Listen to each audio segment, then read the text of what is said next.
Dios, porque voy a iniciar con 2 Corintios 7:9. El tema es Vayigash, que es cuando Judá, el hijo de Jacobo, se le acerca a su hermanito José, sin saber que era su hermano, ¿verdad? Sino que el vicerrey de Egipto. Pero todo estos lazos de amor de Dios nos llevan a entender el propósito de nuestro caminar, que es de tribulación y de contristamiento. Entonces el apóstol Pablo, que es el prototipo del evangelista para las naciones y que él muestra un avivamiento como nunca jamás antes visto de los seguidores de Yeshua, pero asimismo también habla de que hay un demonio que lo llega a bofetear y que Dios le quite ese aguijón en la carne. Él escribe en 2 Corintios 7:9 lo siguiente: ahora me gozo, no porque hayáis sido contristados, sino porque fuisteis contristados para arrepentimiento, porque habéis sido contristados según Dios, para que ninguna pérdida padecieses por nuestra parte. Porque la tristeza que según Dios produce arrepentimiento para salvación, de que no hay que arrepentirse, pero la tristeza del mundo produce muerte.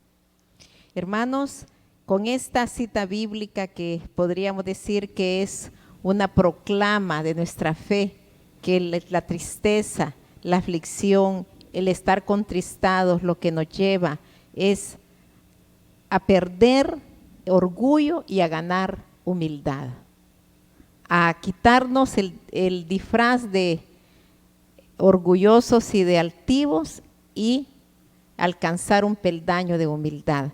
Y de ese tema, de la humildad y del acercamiento y reconcilio entre las tribus de Israel, es que quiero hablar en esta hora. Y para eso vamos a orar. Con esta proclama, lo que está escrito en la palabra, eso es el medio de salvación. Esa es la escalera que Dios nos ha puesto para poder tener un discernimiento celestial de nuestra vida en el Señor, en nuestro caminar cristiano. Señor Dios Todopoderoso, le damos inmensas gracias por esta sección de estudio tan maravillosa.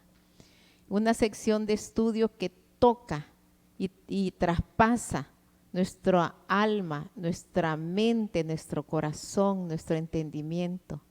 Porque aquí es donde nos damos cuenta que al humilde usted lo bendice, usted lo levanta, usted le da esa fuerza sobrenatural para continuar. Y al soberbio lo humilla, lo pone a un lado y lo deja en mal dicho, en mal predicado.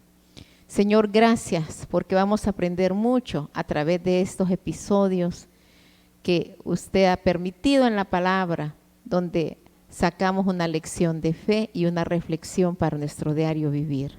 En el nombre poderoso de Yeshua, y decimos el pueblo, amén. Bueno, hermanos, vamos a ir a lo que es la parashá en sí, que está en el libro de Génesis, en el capítulo 44, y nos quedamos en el versículo 18. Es la sección de estudio número 11 y el subtema que le estamos poniendo es: el reconcilio entre hermanos es un milagro del cielo. Porque eso es lo que vamos a ver en esta sección de estudio, hermano. Cómo los hermanos llegan a reconciliarse a través de los lazos de amor, los lazos de sufrimiento que Dios les entreteje, ¿verdad? Les hace y los atrae. Y dice así la palabra de Dios. Génesis 44:18. Entonces Judá se acercó a él y le dijo: ay, Señor mío, te ruego que permitas que hable tu siervo una palabra en oídos de mi Señor, y no se encienda tu enojo contra tu siervo, pues tú eres como Faraón. ¿Quién estaba hablando? Judá. ¿A quién se le estaba acercando? Al vicefaraón, o sea, a su propio hermanito. Pero en ese momento ellos solo veían algo. Lo que los ojos de Judá y de sus hermanos veían, sus 11 hermanos veían, era Safat Panea, el egipcio, maquillado como egipcio, vestido con coronas egipcias, con collares y pulseras y adornos del gran imperio egipcio y con las túnicas bordadas de los tejidos más esplendorosos, faraónicos, que de la época de gloria del imperio egipcio. Pues aquí estamos hablando de esa época de gloria, hermano. Era una época donde las minas de oro, de cobre, las minas de piedras preciosas y semipreciosas, de plata, estaban a flor de tierra. Y el imperio egipcio las tomaba, esas canteras, y hacía unos vestuarios y unos atuendos y una joyería impresionante. Hasta este día es motivo de asombro cómo ellos tenían joyeros, orfebres, trabajadores que manufacturaban para los faraones cosas impresionantemente bellas. Entonces aquí imaginemos a José, el hijo de Jacobo, el penúltimo hijo de las tribus de Israel, vestido como un egipcio, con el cetro real y el anillo de real y todo, me imagino que las sandalias de oro. Yo he estado en el Museo del Cairo y para ver el Museo del Cairo se necesita una semana, porque es tan impresionante todo lo que se observa que es imposible que usted pueda verlo en un día, ni en 2 ni en 3. Se necesita un guía. Son salones y salones de todo lo que el imperio egipcio había pues hecho como industria, como comercio, como todo el florecimiento de la tecnología, digamos, de la época, y de una avanzada increíble, de un avance donde todavía hay semillas que pueden ser sembradas de los hilos de ellos y pueden hacer todavía los cultivos de esas semillas que están bien preservadas de hace miles de años. Estamos hablando alrededor de 3.800 años aquí, hermano. Es algo tan impresionante como la joyería y las carrozas y lo que es la caballería, los carruajes y todo lo que es la importancia de la muerte, cómo tenían ellos esos cofres donde ahí estaban los sarcófagos llenos de piedrería que vale una fortuna, vale millones, el lapislazo, el rubí, la esmeralda. Bueno, es algo tan exquisito como no tienen una idea. Nosotros siempre que hemos ido, nos hemos ido directamente a lo famoso, al Tutankamón, que parte está ahí, parte está en Inglaterra, el sarcófago. Hemos visto las urnas donde metían cada sarcófago, que abrían uno, tenían adentro uno más pequeño, de ahí otro más pequeño, hasta dar con el del faraón, y le guardaban ahí las réplicas de sus sirvientes, de su caballería, de sus mascotas, de su corona, de sus sillas reales, de su cama real. Era algo realmente impresionante. Imaginémonos esto, y les recreo esto, porque yo lo he visto con mis propios ojos, hermanos, y ustedes quizás también, algunos han ido a ese museo, o lo han visto por la televisión o por reportajes documentales, pero pensemos que es este ser humano llamado José, hijo de Jacobo, estaba disfrazado con ese disfraz que con solo ver el lujo era para quedar en shock de la belleza con que este hombre estaba vestido. Judá se le acercó. ¿Qué estaba sucediendo, hermanos?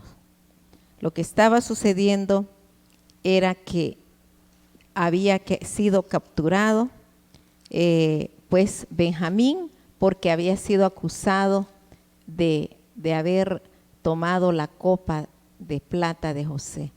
Y pues no iba a permitir Judá, que era el garante, era la prenda que le había dicho: papá, si mi hermano no regresa con nosotros, yo doy la garantía, doy mi vida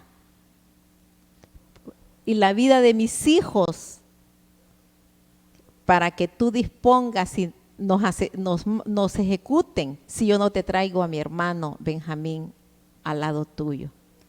Entonces el anciano patriarca terminó aceptando que el garante era Judá, porque le daba todo, lo más preciado, la vida de sus hijos y la vida de él, si no regresaba con Benjamín. Entonces, hermanos, aquí vemos que la situación estaba completamente difícil. Y aquí teníamos que pensar en ser totalmente valientes y no temerle al hombre, sino que solo temerle a Dios. Y ellos lógicamente le temían al Dios de Abraham, al Dios de Isaac y al Dios de Jacob, porque ellos ya habían estudiado la Torah oral. Ellos cantaban y adoraban a Dios en la manera hasta donde Dios se había revelado con ellos. Entonces, pues eran el remanente de Israel, eran la época trivial y patriarcal de Israel, y estaba él luchando por rescatar a su propio hermano. Y en la estrategia, los lazos de amor que José le había tendido, era exactamente probar a ver si ellos realmente se habían arrepentido. Entonces, el sufrimiento que José tuvo era para hacerlo humilde. La humildad es la fortaleza de los justos. La humildad es lo que nos acerca a Dios. La humildad es lo que agracea el rostro de las personas. La soberbia se ve, el enojo se palpa, se ve en el rostro, en los ojos. La gente se pone tensa, se pone airosa por los acontecimientos que se dan en el diario vivir. Y eso te da un problema biológico, físico y espiritual. Porque no nos damos cuenta cuando hemos caído en una situación de enojo. Aquí he hecho yo unos apuntes, hermanos, donde quiero decirles las estrategias del maligno. El maligno tiende redes de maldad y las coloca cerca de ti, circunstancias que pone el enemigo, y las construye, ¿verdad? Y hace como un laberinto en tu vida para bloquearte, para hacer que tú no veas lo que Dios quiere que veas, sino que el enemigo hace que busques peleas, que hayan celos, que haya desconfianza, y todo lo contrario el Espíritu Santo. El Espíritu Santo es paz, armonía, gozo, es tener ecuanimidad, ser ecuánimes, ser empáticos, cubrir y no descubrir, reconciliar y no pelear. Entonces, el enemigo roba, mata y destruye, y usa la soberbia de nosotros mismos. Él tiene como, digamos, como materia prima la soberbia del hombre, el orgullo del hombre.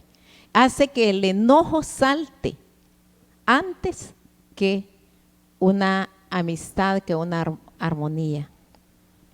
Porque el ladrón, dijo Jesucristo, es Satanás, es el diablo, padre de mentiras, que él vino a matar, a robar, a dividir, a destruir. Pero Cristo vino a dar vida y vida en abundancia. Entonces, este laberinto donde habían caído las 10 tribus y de encuentro se habían llevado a Benjamín, es para probar, esta estrategia era para probar si se habían arrepentido, si eran capaces de dar su vida por su propio hermanito, porque en cuanto a él había pasado el sufrimiento de que sus propios hermanos lo habían querido asesinar y después lo vendieron como esclavo. Entonces, siempre, hermanos, el ladrón tiene que pagar. El que peca tiene que pagar. La paga del pecado es muerte. Y antes de la muerte viene el enredo, viene la amargura, vienen los celos, las contiendas. Y todo eso está adentro de nosotros. Porque afuera de nosotros la gente tiene otra perspectiva. Del corazón salen las malas intenciones, los malos pensamientos, las malas acciones. Del corazón de cada ser humano sale el deseo o de armonizar o de dividir. Ahí está todo. Entonces, hermanos, la retribución que nosotros tenemos por ser humildes es grande. Y aquí vamos a hablar de esa retribución. Fíjense bien, este Judá, que era la garantía del padre para retornar con Benjamín, hizo que ese atrevimiento de irle a hablar al oído del vicefaraón se dio a conocer quién era realmente Judá. Alguien que decía que me corten a mí la cabeza, pero no voy a permitir que mi hermano se quede preso por haber, se supone, robado la copa de plata. Entonces, el amor de José era buscar un reconcilio. El amor de José era conocer y que quedara por escrito para toda la vida que sus hermanos sí se arrepintieron. Entonces José se dio a conocer a sus hermanos con estrategias, acusándolos de espías, diciéndole que fueran a traer al más pequeño, dejando preso a Simeón en lo que venían con el más chico, poniendo en el costal el dinero para que se lo llevaran de regreso a su padre, y luego poniendo la copa de plata en la cabalgadura de Benjamín para poderlos retener y hacerlos regresar a todos asustados. Pero Dios, que tiene todo bajo control, Dios que sabe lo que va a pasar y lo que te va a pasar, y si te vas a enfermar, si Él sabe, Él sabía que te ibas a casar y que te ibas a divorciar. Él sabía que ibas a enviudar o que ibas a terminar con tu pareja hasta el fin de los días. Él sabe que cuántos hijos ibas a tener y cómo iban a ser tus hijos. Él lo sabe todo de tu vida. Él tiene el control de tu vida porque tú eres pueblo de Dios, eres parte de su ser, parte de su cuerpo. Entonces, hermanos, el orar es la limpieza del corazón. Me imagino que aquí no aparecen ellos orando, pero aparecen afligidos, angustiados, preocupados, y eso nos lleva a la oración. Eso nos lleva, hermanos, a buscar de Dios de todo corazón, a decirle al Señor, Señor, yo deseo realmente que tú me hables, que tú me digas, que tú aceptes mi ofrenda de amor. Y yo quiero, Señor, que tú me limpies mis oídos para oír mejor tu voz, que me lleves a un mejor nivel de espiritualidad porque la necesito, estoy abatido, estoy afligido, estoy enfermo, estoy atribulado, estoy en ruinas. Que me abras los ojos espirituales para tener un mayor nivel de mirar más allá de lo terrenal. Entonces, tenemos que orar para pedir la limpieza de corazón y proclamar que somos débiles, que estamos afligidos, atribulados y que nuestra vida pende de un hilo, pende de la soberanía de Dios, del poder de Dios y de decirle, Señor, dame de tu paz, dame de tu amor para poder amar a mi prójimo como realmente tú me pides que lo ame. Entonces, los demonios atacan, hermano. Son reales. Los demonios hay que reprenderlos y hay que hablarles y hay que hacerlos que se vayan de nuestras vidas. Jesús mismo reprendió a Pedro diciéndole, Satanás, vete de mí. No, y lo reprendió. Imagínense a Pedro, uno de sus discípulos más allegados. Pero Dios nos deja estas lecciones de fe para poder empoderarnos y para poder echarle ganas a la vida y hacerle frente a las circunstancias negativas. Y hermanos, tenemos que ser unos guerreros, no dar todo por vencido, porque humildad no es que usted no va a luchar por los valores cristianos, al contrario, el que es humilde sabe ganar con amor las batallas y recupera lo que el diablo quiere destruir, que siempre es la unidad familiar. Entonces, la unidad familiar es un orden que Dios ha establecido y es restaurar la familia. El matrimonio, hermanos, es algo que ha venido del cielo. El matrimonio entre un hombre y una mujer es celestial. Y aquí nosotros vemos a un José ya casado con una egipcia, con hijos de abuelo pagano, de un sacerdote pagano y de un abuelo espiritual o de un patriarca, a Manasés y a Efraín, que estaban cerca de su padre y estaban viendo toda esa escena de reconcilio, donde veía ellos que eran hijos de diferente madre, pero que aún así ellos tenían que entenderse, tenían que reconciliarse, tenían que pasar por ese valle de la aflicción, porque ellos hicieron pasar por el valle de la aflicción a José, y en este caso ellos estaban pasando por esa situación crítica. Entonces el Señor sabe que nosotros vamos a tener oposición. El escogido de Dios, José, era el predestinado a una gran misión. Dios se la dio a los 17 años, le reveló en sueños cuál era su misión, pero él no estaba capacitado a esa edad, era muy tierno, muy inmaduro. Él no estaba con el nivel espiritual que Dios nos pide de humildad para poder desarrollar la misión que Dios nos ha dado. Entonces, ¿qué permitió Dios? Que lo metieran en un pozo, que lo sacaran y lo desnudaran, que lo enviarla a Egipto, vendido como un esclavo, que lo acusara la mujer de Potifar y que fuera 12 años a una cárcel. ¿Saben por qué? Porque José necesitaba ser humilde. José necesitaba entrar en la intimidad de Dios, en la alcoba con Dios, con el Dios Todopoderoso. Y de la única manera que Dios medía el corazón de ese joven era llevarlo a una cárcel injustamente y dejarlo 12 años para sacarlo de la cárcel a la gloria de los hombres, que era un vice faraón. Entonces aquí tenemos un escenario maravilloso, tenemos un almuerzo entre hermanos, tenemos viandas, vino y comida. Me imagino que kosher, no era comida egipcia, porque aún dijeron de que los egipcios no podían comer la comida que comían los hebreos. Y tenemos, hermanos, de que lo que era pérdida se convirtió en ganancia, porque la retribución que Dios le dio a José por haber sido humilde estando en una cárcel y haber sido humilde dándole la gloria de Dios cuando tenía revelación de sueños y haber sido humilde con sus hermanos, al permitir que el reconcilio se diera y no la venganza. Entonces Dios lo llevó a los niveles más altos de poder del mundo conocido, de la nación más poderosa de la época, para que le diera pan y vida, no solo a su familia, no solo a su clan familiar, sino que todo el imperio egipcio y a todos los alrededores y las naciones que estaban alrededor de esa época.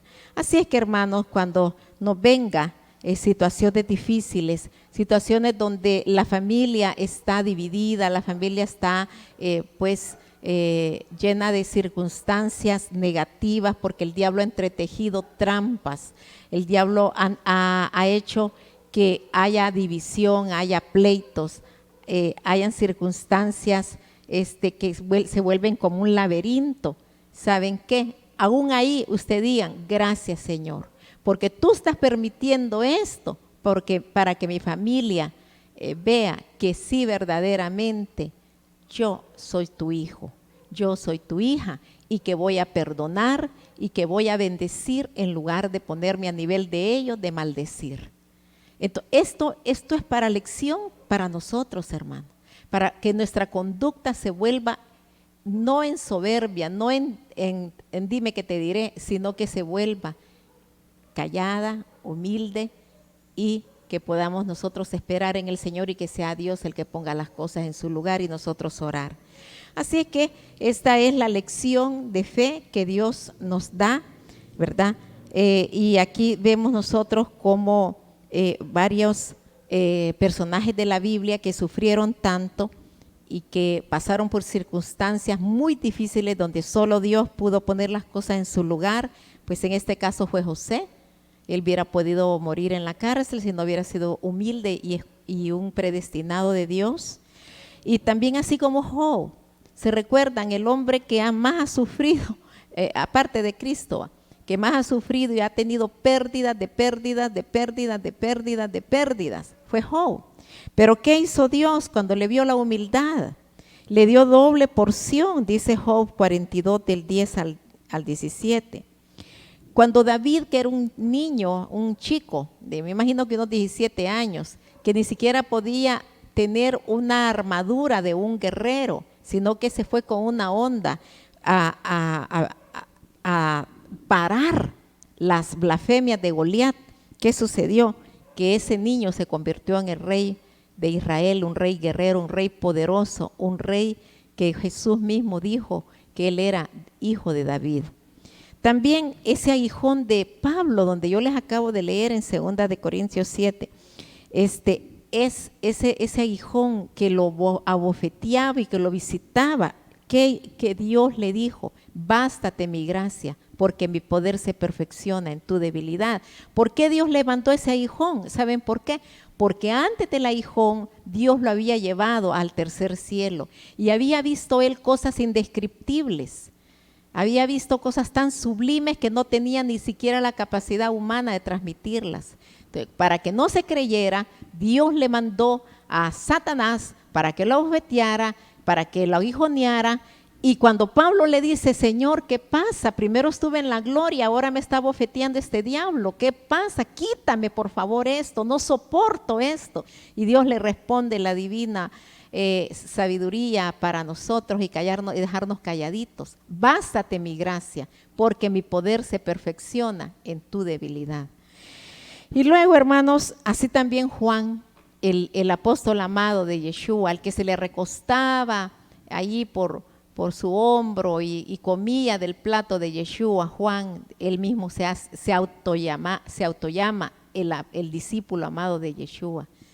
Juan fue a parar preso por 1 año a la isla de Patmos. Fíjese que conocí esa isla de Patmos, hermano. Es un pedrero de pedreros. Y todas las casas son de piedra. Todos los muros son de piedra. Los arriates son de piedra. Las camas son de piedra. Todo es de piedra. Las calles de piedra. Porque es un pedernal. Allí llegaban los picapedreros para servirle al imperio romano, para hacer calles, para hacer edificios y todo lo que ustedes quieran.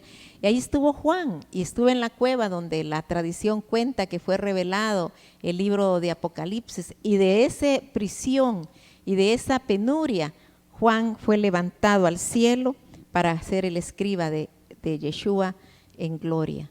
Entonces, de la cárcel con una elevación espiritual por la humildad. Entonces, hermanos, para cerrar, quiero decirles que José es el tipo de Mesías. ¿Por qué? Porque el Mesías, de acuerdo a los sabios judíos, a la perspectiva de los sabios judíos milenaria, quiero explicarles que ellos ven al Mesías de esta manera. Ellos dicen en sus escuelas teológicas que el Mesías de Israel, el Mesías verdadero, va a venir como Joseph ben Jacobo, y que va a venir posteriormente como el Mesías ben David. Ahora nosotros vemos que casualmente, porque Dios así lo quiso, porque todo estaba bajo su control, cuando Yeshua vino, él se hizo llamar Yeshua ben Joseph, y el Mesías tiene que venir la primera vez con el Mesías ben Joseph. Entonces, aquí este personaje es llamado Yosef ben Jacobo. Y Yeshua, cuando vino la primera vez, se le llamó Yeshua ben Yosef, porque habla del sufrimiento. ¿Y para qué Dios va a venir a sufrir, hermanos? Dios va a venir a sufrir porque Él quiere que nosotros seamos restaurados como un tabernáculo santo. Él quiere un santuario de nuestras vidas. Y para que nosotros seamos un verdadero santuario tenemos que sufrir. No hay otra manera de ser santuario, más que a través del sufrimiento, porque el sufrimiento nos lleva al arrepentimiento. Y solo así nos podemos purificar y nos podemos blanquear los pecados y todas las malas cosas que nosotros hemos practicado y seguimos a veces practicando. Entonces el sufrimiento es una bendición, es el jabón de lavadores, es la lejía espiritual, es lo que necesitamos para bajarnos, para no elevarnos, para no saltar ahí rápido con soberbia. Y hermanos, entonces Yeshua ben Yosef es el primer Mesías, la primera venida del Mesías, que es el mismo Mesías que va a venir por segunda vez, y por segunda vez, según los sabios teólogos judíos, viene como Mesías ben David, y él fue llamado, aún en esta carrera que tuvo por 3 años, Yeshua ben David, Yeshua ben Yosef, ambos es uno, y ya vino la primera vez y está pronto por venir la segunda vez. Siempre se ha dicho que ellos no le reconocieron, ¿verdad? A lo suyo vino y los suyos no le reconocieron. ¿Qué es lo suyo? Él no tuvo esposa, él no tuvo suegra, él no tuvo, aún la familia le decía, mi familia son mis discípulos. Él no tuvo hijos. Entonces, ¿qué es lo suyo? La enseñanza. Él era la Torah viva.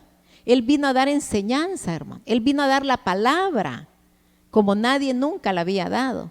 Entonces, ¿qué es lo suyo? Es la casta de rabís, la casta de las escuelas fariseas, saduceas, de las diferentes escuelas, la Gilel, la Shammai, todas esas escuelas. Él vino a poner todo en su lugar. Eso es lo de él, el trabajo de él. Esos no le reconocieron, más sin embargo, en el libro de los Hechos, habla que del Sanedrín salieron seguidores de Yeshua, que muchos sacerdotes fueron seguidores de Yeshua y que miles, pero miles judíos, israelíes, le siguieron. Le siguieron toda la aldea de Naín cuando resucitó al hijo de la viuda. Le siguieron los pescadores cuando vieron que caminaba en el mar. Le siguió toda la gente de las aldeas cuando sabían que él le tenía con una sola voz, cálmate la tormenta. Le siguieron aquellos que vieron que él levantaba un tullido de 38 años. Le siguieron aquellos que vieron que sanaba a los leprosos. Le siguieron aquellos que vieron que resucitó a Lázaro después de 4 días de muerto. Y así yo podría decir todos los que le siguieron fueron por miles de miles. Le siguieron judíos, le siguieron romanos, le siguieron los de Tiro, los de Sidón, los gadarenos, cuando aquel endemoniado que estaba en el cementerio y que tenía legión de demonios. Hermanos, ya no pensemos con las teologías antiguas, sáqueselas y bótelas a la basura. Piense que él tuvo miles de seguidores porque hizo miles de milagros. Juan dijo que no podía ni siquiera relatar todo lo que Yeshua hizo porque no caberían todos los libros en la biblioteca del mundo. Entonces, pongamos las cosas en su lugar y sepamos, hermanos, que Yeshua ben Yosef vino a sufrir. Y si él, siendo el árbol verde, ha sufrido, ¿qué va a ser de nosotros ramas secas? Vamos a orar, hermanos. Señor, le damos gracias porque el Mesías vino a ser un santuario lleno de sufrimiento, para que nosotros asimismo aprendiéramos el perdón a través del sufrimiento, para que nosotros comprendiésemos que el verdadero cristiano no es aquel que está en la prosperidad y en la abundancia y que todo le sale bien, sino que el verdadero cristiano es el que verdaderamente está sujeto a la palabra de Dios y está expuesto al peligro, a la traición, al desengaño, a la enfermedad al sufrimiento, a la persecución. Señor, gracias, porque ese es el verdadero cristiano en nosotros. El otro es una figura, es una caricatura de los que quieren conseguir prebendas a través de dar un evangelio suave y light. Gracias, Señor, porque aquí estamos predicando lo que Dios quiere que prediquemos a través de su verdad eterna, porque Él nos quiere cada día perdonar y hacer que nosotros vivamos en su santuario, en su tabernáculo. Gracias le doy, Padre, porque ya vino como el Mesías Ben Yosef y lo estamos esperando como el Mesías Ben David. Que la paz y la sobreabundancia de bendiciones estén sobre tu vida y que puedas tener el escudo de la fe para detener los dardos del maligno. Ese es mi deseo y mi oración. Amén. Sea la paz y pasen unas horas maravillosas con el Señor en el Shabbat Shalom.